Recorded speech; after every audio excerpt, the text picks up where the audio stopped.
Hello दोस्तों, मेरे YouTube channel पे आपका स्वागत है। आज जो मैं आपसे डिस्कशन करूंगा वो एक थायराइड ग्लैंड के बारे में है।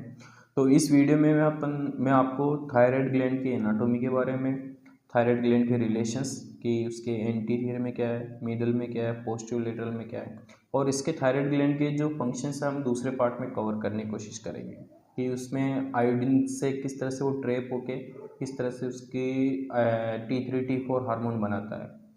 तो दोस्तों, अगर अपन बात करते हैं, ये आपका नेक का पोर्शन मान लीजिए ये इस तरह से। तो आपकी थायराइड जो ग्लैंड होती है मेनली C5 से लेके T1 तक होती है। यहाँ पे आपकी C5, C6, C7, C8 basically, C7 8 एक नर्व होती है पर होती C7 ओरिजिनल है, और T1 तक आके फिनिश हो जाती है।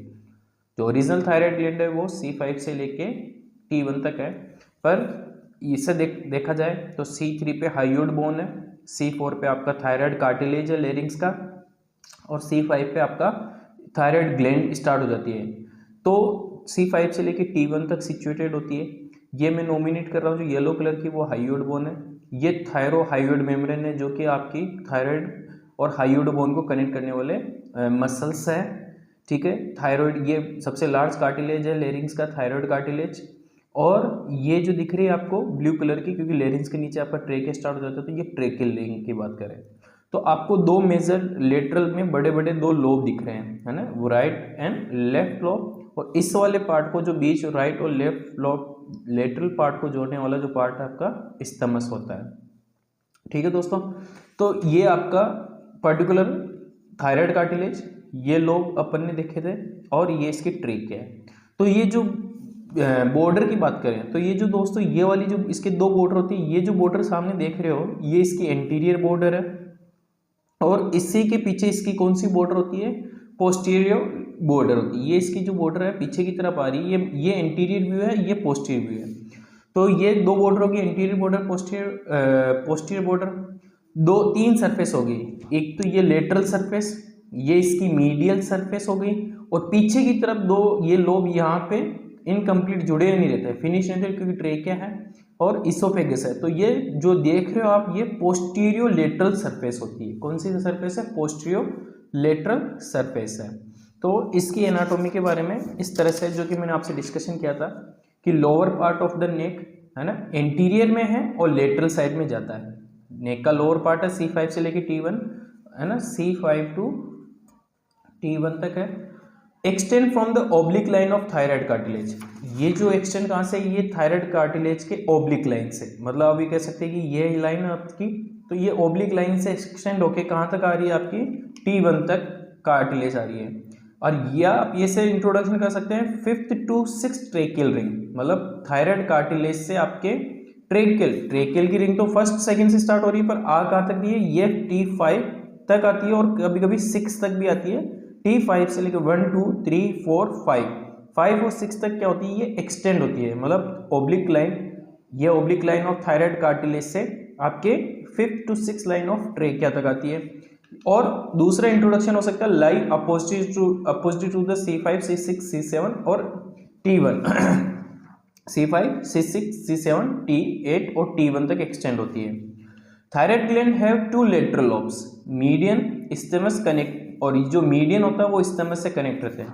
दो लेटरल लोब बताए मैंने, और इसका जो मीडियन पार्ट है वो स्टेमस से जो इसको कनेक्ट करता है। अगर हम पर इसका ये अपेक्स पार्ट है, इसमें एक और डायग्राम मैंने इसमें लिखा है कि ये जो इसका पार्ट है ये अपेक्स है। आप डायग्राम में देख पा रहे हैं, जो ऊपर वाला पार्ट है ये अपेक्स है, ये बेस है। तो अपेक्स क्या है, C5 के सामने, क्योंकि अगर अपन इसमें बात करें तो ये अपेक्स पार्ट है, और वो किसके सामने है, C5 के सामने। और बेस जो पार्ट है वो किसके सामने दोस्तों, या तो 5th और 6th ट्रेकियल रिंग, यहाँ पे आप इसको भी इंट्रोड्यूस कर सकते हैं, या T1 भी कर सकते हैं। जो ट्रेकिया की जो रिंग है वो 5th और 6th हो गई, या बेस वाला पार्ट T1 तक, दोनों में से आप लिख सकते हैं। तीन सरफेस है, लेटरल, मीडियल और posterior lateral. Lateral side, medial side, और ये जो पीछे की तरफ है पोस्टीरियर लेटरल साइड दोस्तों। और दो बॉर्डर है ये एंटीरियर बॉर्डर चल रही है जो इसके सामने है, और इसके जो पीछे वाली बॉर्डर है वो पोस्टीरियर बॉर्डर होती है। अब अगर हम रिलेशन देखें, ये तो आपका एक एग्जैक्ट लोकेशंस हो गई। अब इसके आगे पीछे और वो क्या है, तो ये जो दोस्तों आपकी नेक जो पेशेंट, अगर अपन रिसर्च करते हो तो पेशेंट की नेक को अगर इसका ट्रांसफर सेक्शन देखते हैं और ऊपर से जब कट करते हैं तो ये जो दिखता है इस तरह से कि ये थायराइड का लोब है, ये पीछे ट्रेकिया और ये पीछे आपका इसोफेगस है और ये आपका थायराइड का लोब, इस तरह से ये कंटिन्यू है। इसको एक हाफ को अगर आप क्रॉस सेक्शन लेते हैं, क्योंकि नेक पार्ट का अगर आप क्रॉस सेक्शन देखोगे ट्रांसफर सेक्शन, तो अगर आप सुपीरियर विजन करोगे तो आपको कुछ इस तरह का दिखाई देगा, जिसमें आपके क्या हो जाएंगे, रिलेशन सारे क्लियर हो जाएंगे। ये नेक आपका एंटीरियर व्यू है, ये आपका पोस्टीरियर व्यू है। तो ये जो येलो कलर की देख रहे हैं आप येलो कलर की जो आप देख रहे हैं वो दोस्तों क्या आपकी ये थायराइड ग्लैंड है, और ये जो रेड कलर की देख रहे हैं ये सारी नेक की मसल्स है।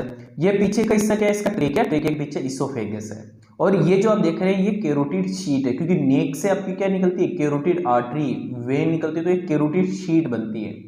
तो अगर अपन देखते हैं दोस्तों इसका लेटरल सरफेस में, मतलब ये थायराइड ग्लैंड है और इसके लेटरल में देखते हैं तो आपको कौन सी मसल्स आएगी, स्टेनोथायराइड, स्टेनोक्लीडोमास्टोइड मसल्स ये बड़ी वाली, इसके सामने स्टेनोथायराइड, स्टेनोहायोइड मसल्स और ओमोहायोइड मसल्स, ये सारी नेक की मसल्स है।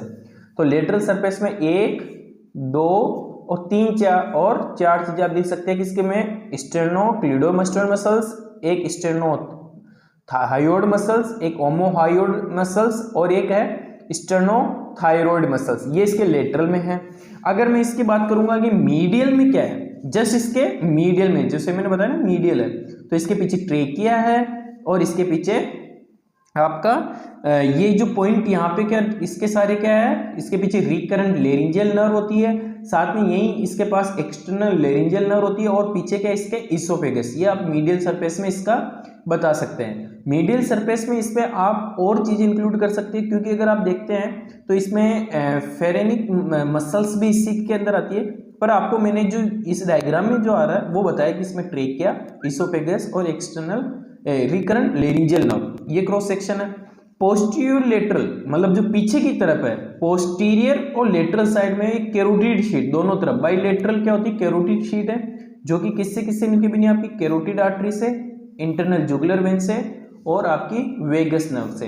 तो ये रिलेशन बिल्कुल आपको मैंने इजी वे में समझाया कि अगर आप जैसे क्रॉस सेक्शन देखेंगे तो दोस्तों आपको साइड में तो नेक में 3 मसल्स, एक्सटर्नोथायराइड, मतलब ये है कि नेक का सुपीरियर व्यू है कि आप जैसे इस ग्लैंड को इस तरह से अगर आप नेक को अगर आप ट्रांसफर सेक्शन देखेंगे तो ये जो सुपीरियर व्यू दिखता है वो इस तरह से दिखता है, ये जैसे कि सामने का एंटीरियर है और ये पोस्टीरियर, इसके पीछे C5 C6 ये वर्टिब्रा वाला पोर्शन है, ठीक है ना। तो आपको एंटीरियर में तो लेटरल में muscles, medial just thyroid gland के पीछे ट्रेकिया, उसके पीछे इसोफेगस और लेरिंजियल नर्व, और पोस्टीरियर और लेटरल साइड में आपकी क्या चलती है, कैरोटिड शीट चलती है।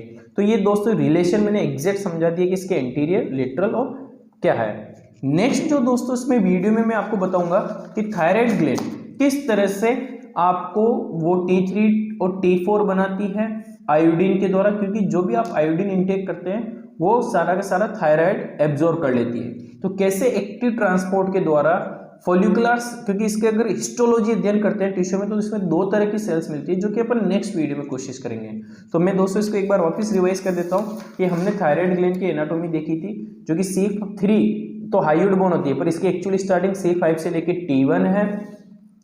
ये पोस्टीरियर व्यू है जिसमें पोस्टीरियर लेटरल सरफेस व्यू दिख रहा है आपको, ये C5 ये इसका अपेक्स पार्ट है, ये बेस पार्ट है, ये इंटीरियर बॉर्डर है और पीछे की तरफ पोस्टीरियर बॉर्डर है। ये इसका मीडियल सरफेस है, ये दोनों लेटरल सरफेस में आ गए, और पीछे की तरफ जो पूरा लोब दिख रहा है पोस्टीरियर लेटरल सरफेस, ये इसका आपका ट्रेकिया है पीछे की तरफ से दिख रहा जो, और ये मसल्स है आपकी जो हम बात कर रहे थे स्टेनोथायराइड, ये सारी मसल्स इससे पीछे की तरफ जुड़ी रहती है। तो ये मैंने एग्जैक्ट इसके बारे में बता दिया कि lower part of neck anterior और लेटरल साइड में 5 एक्सटेंड होती है थायराइड कार्टिलेज से। अगर आप देख रहे हैं तो थायराइड कार्टिलेज से आपका कहाँ तक एक्सटेंड है, T1 तक या 5th और 6th ट्रेकियल रिंग, या यूं कह सकते हैं C5 से लेके इसके T1 तक इसकी पोजीशंस होती है दोस्तों, ठीक है। और फिर हमने इसके बारे में ये देखा कि अपर पोल कहाँ पे स्टार्ट होता है C5, और लोअर पोल आप ये भी लिख सकते हैं एग्जाम के अंदर, और या T1 भी लिख सकते हैं।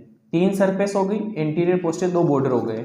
रिलेशन मैंने इस डायग्राम के थ्रू आपको इजी वे में सिखा दिया कि अगर आप क्रॉस सेक्शन लेते हैं तो ये गर्दन का आगे का हिस्सा, ये पीछे के हिसाब C5 C6। तो ये थायराइड ग्लैंड जैसे देखोगे तो लेटरल में मसल्स दिखती है, ट्रेकिया और इसोफेगस दिखेगा आपको, और ये आपकी कैरोटिड शीट साइड में दिखेगी। तो ये पूरा आपको डायग्राम इसमें क्लियर हो जाता है आपकी एनाटोमी। अब हार्मोन कैसे बनते हैं और हार्मोन का क्या फंक्शंस है।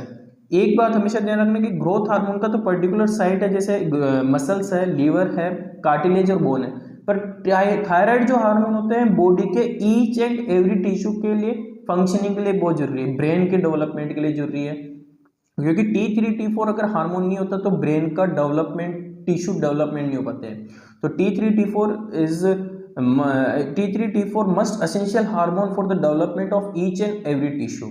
So next video we will discuss about the how can thyroid gland synthesis T3 T4 and what is the importance of T3 T4 in our body.